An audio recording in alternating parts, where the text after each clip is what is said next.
There are people in this world looking to take advantage of others. Whether they are classified as narcissistic, sociopathic, compulsive, or pathological liars, they operate differently from most people that you will encounter, which makes them even more dangerous because they don't stand out in an obvious way. So in this video, you're going to learn how to detect some of those types, and we will be taking Elizabeth Holmes as our primary example.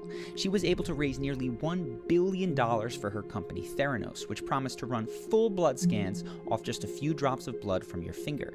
This, of course, would have been a revolution in the medical industry if it were real. Behind the scenes, Elizabeth and her boyfriend Sonny were hiding the fact that these tests did not and never worked. They defrauded investors and over 1 million people who got those Theranos tests expecting accurate readings, which of course was impossible. Now, unfortunately, Elizabeth Holmes is not totally unique. The NIH reports that 6.2% of the US has narcissistic personality disorder, and Dr. Paul Ekman says that no more than 5% of people are pathological liars. That's still potentially 1 in 20 people. That's why in this video, we're going to explore how you can detect these dangerous personalities before they take advantage, since you're probably going to encounter some of them in your life. And I'm not trying to label them exactly, but they often exhibit behaviors that are consistent with narcissistic personality disorder. So first off, a large motivator for these types of personalities is having the world view them in a way that strokes their ego. They are hyper-driven to maintain the persona that they have constructed. So keep an eye out for people with an intense focus on their image. For example, Elizabeth Holmes wanted to be the female Steve Jobs, so she wore black turtlenecks, copied his live demo slow reveal of the product, and hired a bunch of ex-Apple employees at the beginning of her company. Now, of course, lots of people have idols that they emulate, but a major tip-off that you're dealing with a dangerous personality is that in an attempt to maintain their persona, they will lie about seemingly ridiculous things. Maybe they tell fantastic stories about their own life that never happened, like the Fire Festival co-founder who insisted that he had purchased an island owned by Pablo Escobar when in fact they were actually kicked off of that island by the real owner for even mentioning Pablo Escobar's name in the promotional materials. Now in Elizabeth's case, one ridiculous lie she told all the time was about her voice. Listen to the baritone that she affected nearly all the time.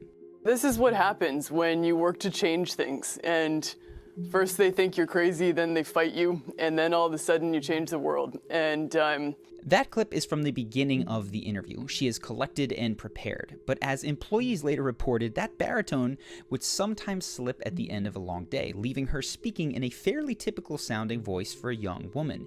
And you can see the same thing occur briefly in that same interview once the questions get tougher. Then they fight you, and then all of a sudden you change the world. San Francisco paper in Fortune, I talked about it in an interview I did with Forbes, that we made a decision to expand our test menu. Since there's no real victim, this type of lie to promote a particular image might seem quirky and forgivable, but be very wary of these, for they can be signs of a deeper need to control how people see them, and which is a textbook narcissistic trait.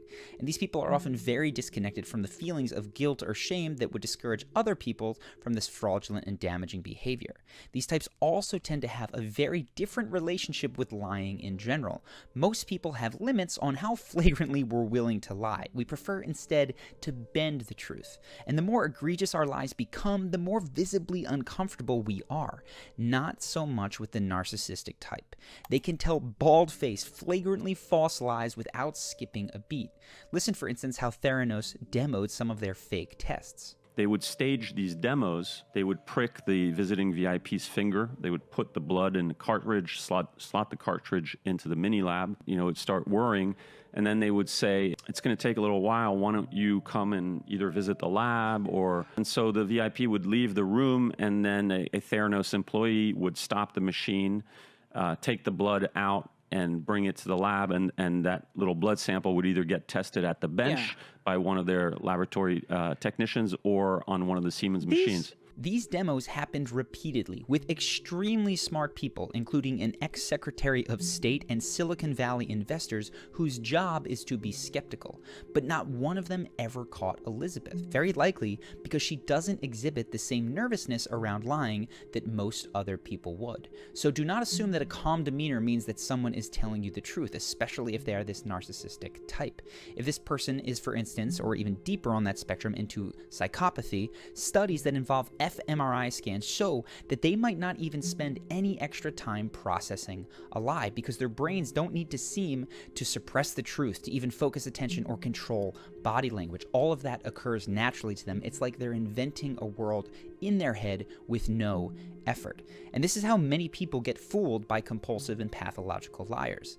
They assume that lying must stress other people out because it stresses them out. And it makes no sense that anyone could lie so comfortably, so they assume that comfortable demeanor means the liar is telling the truth.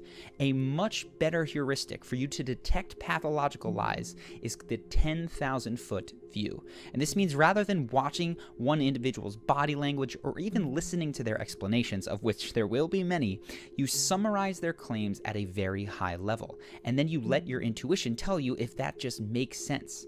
In the case of Elizabeth Holmes, this is exactly how the reporter who cracked her case was first inspired to dig into her story. In that story, something that struck me as odd, which was this notion that a 19-year-old college dropout with just 2 semesters of chemical engineering under her belt had dropped out of college and pioneered groundbreaking new science.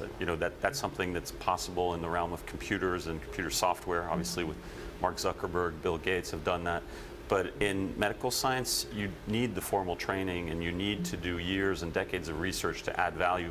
This is an important point. It seems that psychopaths, sociopaths, whatever you call them, and I'm not saying that Elizabeth Holmes falls into this particular category, but whatever this compulsive lying category is, these people have an easier time tricking our brains than they do our gut reactions. And it's partially because they have an explanation for everything. Here's one example. My grandfather would go get a Theranos test done and he would have a needle in his arm. It's like, well, I thought this was a single drop of blood, and there'd be some, excuse about why they needed to take a venous draw for him, but, for everybody else, it's a finger prick, and he continued to buy into that. Another thing you tend to notice about this type is that they often don't give up on the lie. When most of us get caught red-handed, we slump our shoulders in defeat. All that is left to do is feel shame, say we're sorry, and hopefully be forgiven. But this type of person who lies compulsively will continue even when the cat is out of the bag.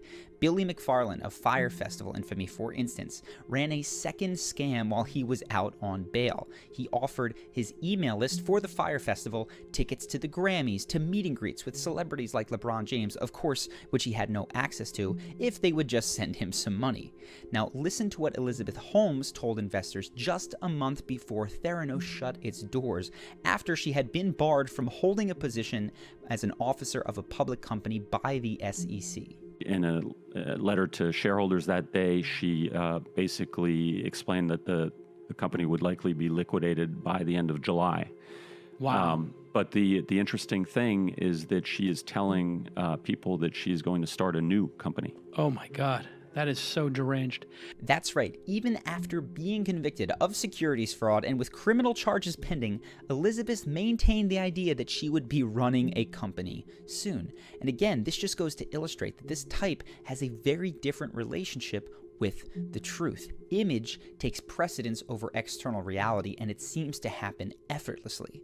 Finally, in the event that you do raise your issues with this type of person, they're very likely to dismiss you and throw you off in one of 2 ways. Typically, they will label you a hater and cut you out, as Elizabeth Holmes and her boyfriend did when subordinates raised issues. He received this email from Sunny Balwani. That reckless comment based on absolute ignorance is so insulting to me that had any other person made these statements, we would have held them accountable in the strongest way. The only reason I have taken so much time away from work to address this personally is because you are Mr. Schultz's grandson.